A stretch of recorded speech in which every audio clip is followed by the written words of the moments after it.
নমস্কার বন্ধুরা, আমার আজকের রেসিপি তোমাদের সঙ্গে শেয়ার করব। ভীষণ টেস্টি একটা তরকারি, ভিন্ডি আলু রেসিপি।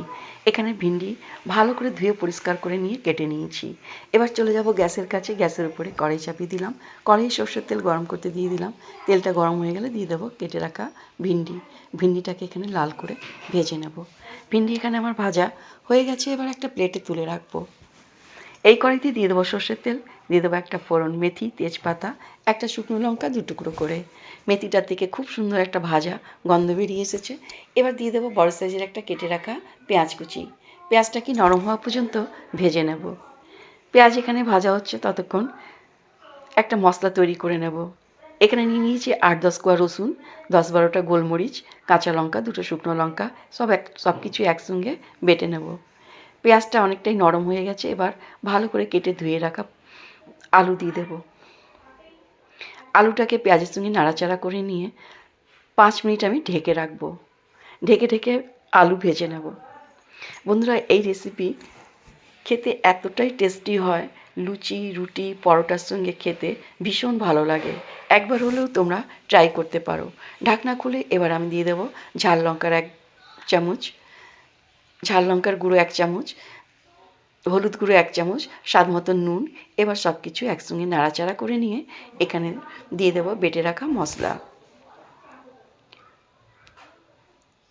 বাটা মশলা এখানে কাঁচা লঙ্কা, গোলমরিচ, রসুন বাটা দিয়ে দিলাম। এবার নাড়াচাড়া করে নিয়ে এখানে দিয়ে দেবো 1 চামচ ধনে জিরে গুঁড়ো।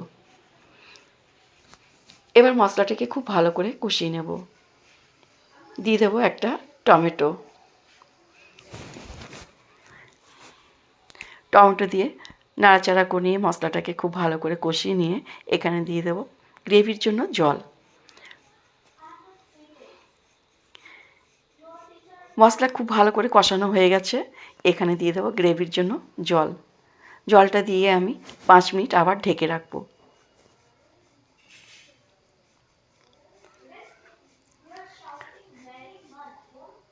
ঢাকা খুলে এবার দিয়ে দেবো ভেজে রাখা ভিন্ডি। ভিন্ডিটাকে দিয়ে নাড়াচাড়া করে নিয়ে আবার আমি 5 মিনিট ঢেকে রাখবো।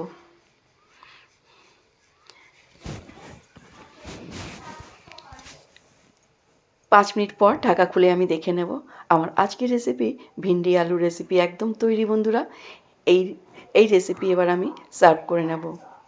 এখানে আমি ধনেপাতা দিয়ে সার্ভ করে নেব। আমার আজকের রেসিপি তোমাদের কেমন লাগলো কমেন্ট করে নিশ্চয়ই জানাবে। ভালো লাগলে একটি লাইক, শেয়ার, সাবস্ক্রাইব করবার অনুরোধ রইল। দেখতেই পাচ্ছ বন্ধুরা আমার এই রেসিপিটা কত সুন্দর তৈরি হয়েছে।